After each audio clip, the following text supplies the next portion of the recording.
What's good, friends? Chris coming back at you, sharing 10 tips that I've learned over the last decade of being self-employed. I really wish I knew this at the beginning of my journey, because not only would I have made a way bigger impact in people's lives, but I also would have made a boatload more money.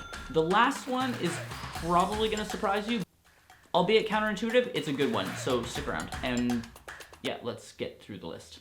Okay, amigos, so the first item is obsession. I'd encourage everybody who's watching this video, if you're just starting on your journey or you're just getting into entrepreneurship, maybe you're a freelancer or you have like a side hustle, get obsessed with the art and craft of whatever it is that you do, because that's gonna be the thing that sets you apart in the long term. That is, if you want to continue being self-employed and not trading your time for money.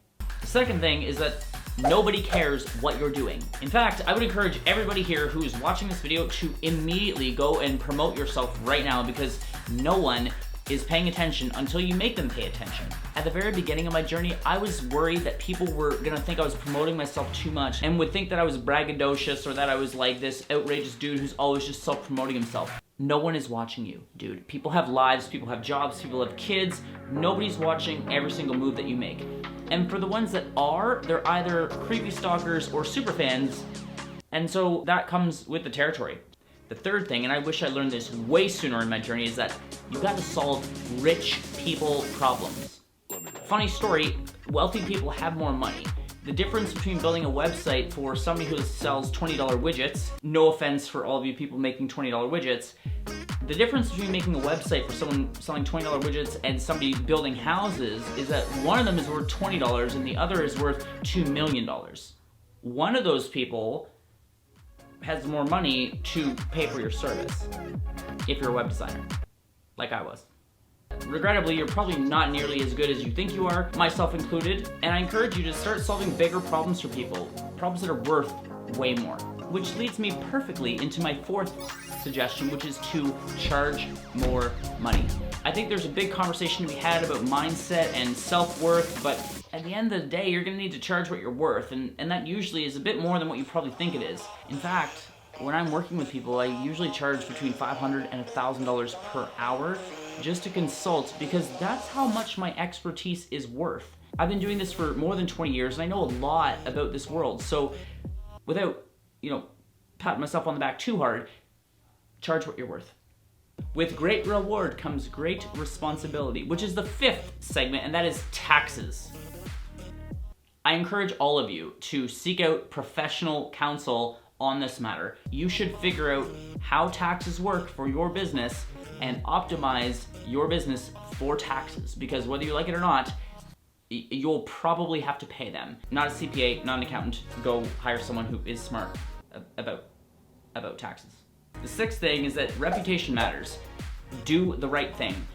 I know that in the short term, it can be really easy to take on a terrible client or to maybe bend the rules a little bit to get paid.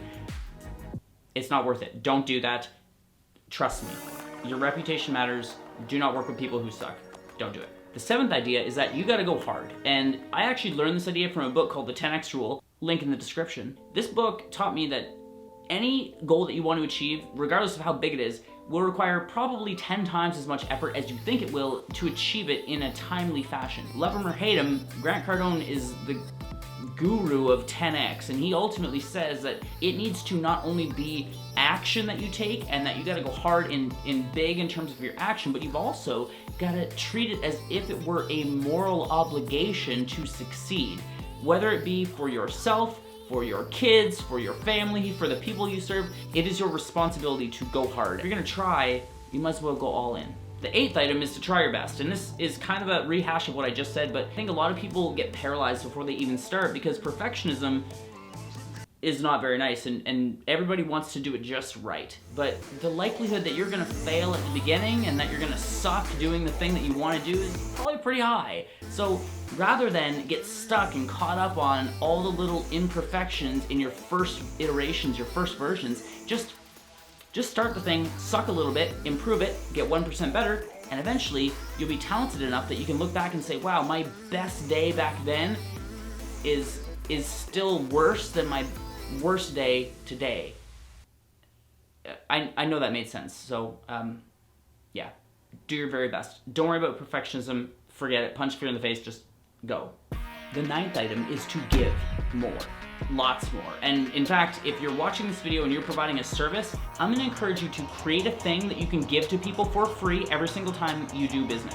Don't promise it to anybody, just give it to people. Make a video like this on YouTube and say, hey, here's how you get traffic to your website. Here are 20 different ways to get leads. Check out this video right here, 20 ways to get leads. Just throwing that out there. If you like leads for your business. The more you give, the more you receive. And I don't want to get all woo-woo on you, but the truth is that we are in an energetic universe, and if you front load giving and intentionality about serving other people, it will come back to you. It's not even my opinion, it's the way the world works. Give more than you anticipate to receive, and you will have your cup overflowing with opportunities and riches. With riches. Now, before I share the last and final tip, I gotta say this is probably the most important thing that I've learned over the years, and it has actually compounded everything that I just shared to another level. But before I share it, if you like this video and you got some value from it, please let YouTube know that you liked the video. Click like, consider subscribing. It costs you nothing, it helps me out a ton. Leave me a comment below letting me know which one did you like the most. This last piece, number 10, you must find skills that can be leveraged. Here's what I mean. There are certain skills that can pass along to every industry, no matter where you go. The skills that I've learned are sales, buying process, sales psychology, negotiation, influence, persuasion, closing techniques, all that stuff. The stuff that comes along with sales. If you learn this one skill, it will impact every other thing that I've described to you in this video. The second one is marketing. Of course, the vehicles have changed over the years. When I first got started, YouTube didn't even exist. There were billboards, newspaper ads, and TV and radio and all those things. The world has changed a lot since I was a little kid, but the fundamentals are still the same. Setting up an offer so that people feel stupid saying no is still a fundamental process. The reasons why people buy are still the same. I'd encourage you to make it a lifelong practice to learn marketing and understand how it works. Again, subscribe to this channel if you want to learn more about marketing. Friends, go ahead. Third thing is that you've got to be able to make money.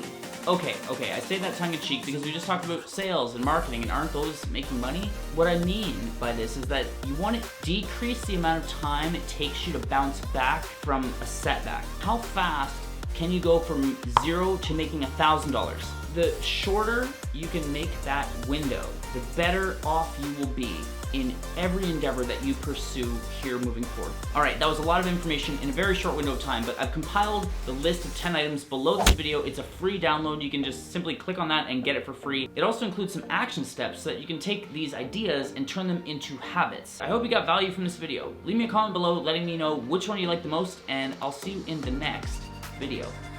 See you in the comments, you fucking flamingos.